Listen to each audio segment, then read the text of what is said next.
Vamos a repasar el movimiento de proyectiles que hemos ya iniciado el estudio, y lo primero que quiero que recuerden es que se trata de un movimiento en dos dimensiones, es un movimiento en el plano. Este movimiento en el plano lo vamos a descomponer en un movimiento a lo largo del eje X y un movimiento a lo largo del eje Y. Es una combinación de dos movimientos. A lo largo del eje X, el movimiento de un proyectil no tiene la influencia de ninguna fuerza. En consecuencia, no hay ninguna aceleración. No hay ninguna aceleración, lo que implica que al ser la aceleración igual a cero, por la definición de aceleración, que es el cambio de velocidad, a medida que pasa el tiempo, la velocidad no cambia.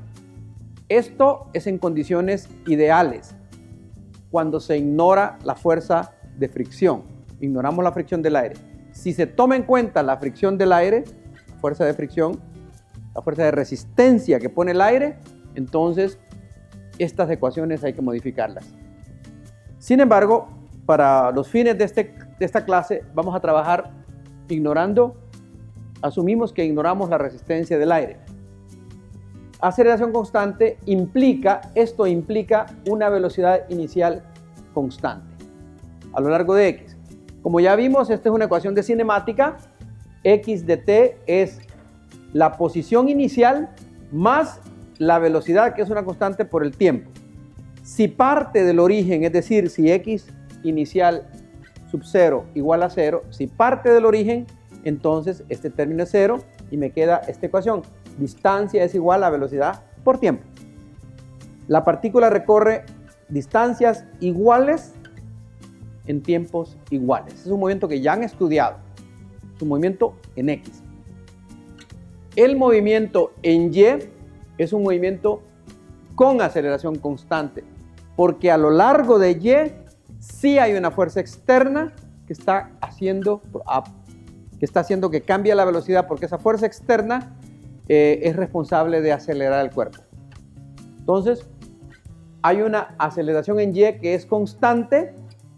Esa aceleración en Y es la aceleración de gravedad que va hacia el centro de la Tierra, por eso ponemos este signo menos acá, y la velocidad en función del tiempo va a ser la velocidad en un punto de la trayectoria que está siguiendo, va a ser igual a la velocidad en Y menos gravedad por tiempo. A partir de esta ecuación podemos encontrar que la distancia recorrida es igual a la posición inicial en Y más la velocidad inicial en Y multiplicado por el tiempo menos un medio de la gravedad por el tiempo al cuadrado. Si parte del origen de coordenadas, entonces este término es 0 y la ecuación se reduce a esta ecuación. La posición en Y es velocidad inicial en Y por tiempo menos un medio de la gravedad por el tiempo al cuadrado. Ecuación de cinemática que ya han estudiado con anterioridad. Entonces es una combinación de dos movimientos. Si esta fuera la partícula, en el movimiento en X se va a desplazar distancias iguales en tiempos iguales. En el movimiento en Y se va a desplazar verticalmente, ¿de acuerdo? La partícula va a tener una velocidad, en el movimiento en Y va a tener una velocidad inicial en Y que es, como yo la lanzo como proyectil, va a tener una velocidad inicial, ¿verdad? Entonces va a tener una velocidad inicial, en otras palabras, en Y va a tender a subir, ¿verdad? Y en su momento va a empezar a bajar. Cuando yo tengo un objeto que cae, por ejemplo, si yo dejo caer esta pelotita, si la dejo caer y le tomo un pequeño video, yo puedo mostrar que la pelotita se va uniformemente acelerando. Va aumentando su aceleración. Bien, si yo tengo acá, si lo lanzo así, ¿lista?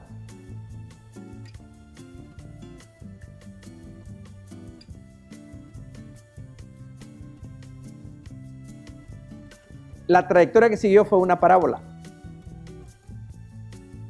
La combinación de dos movimientos, un movimiento horizontal y un movimiento vertical. Aparentemente son independientes. Sí, las ecuaciones son independientes, pero están ligadas por el parámetro tiempo. Ocurre que cuando yo combino este movimiento horizontal con este movimiento vertical.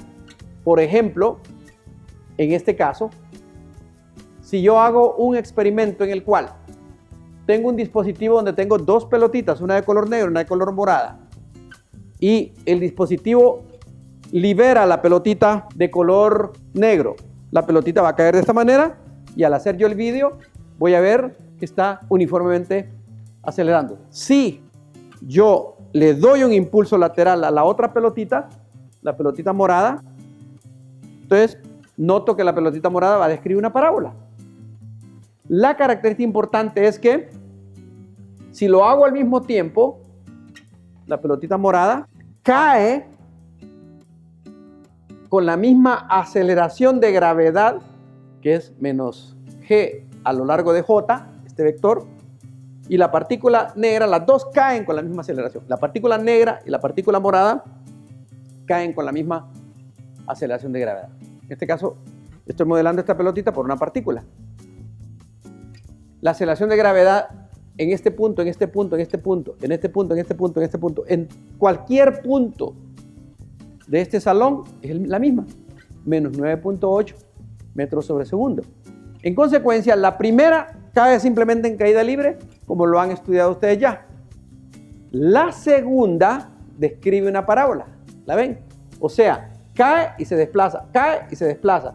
Si se fijan, aquí se desplazó 2 unidades en X, 2 en X, 2 en X, 2 en X, 2 en X y así sucesivamente. Entonces, cuando van por acá, esta cámara que tengo yo toma fotos en intervalos de tiempo iguales.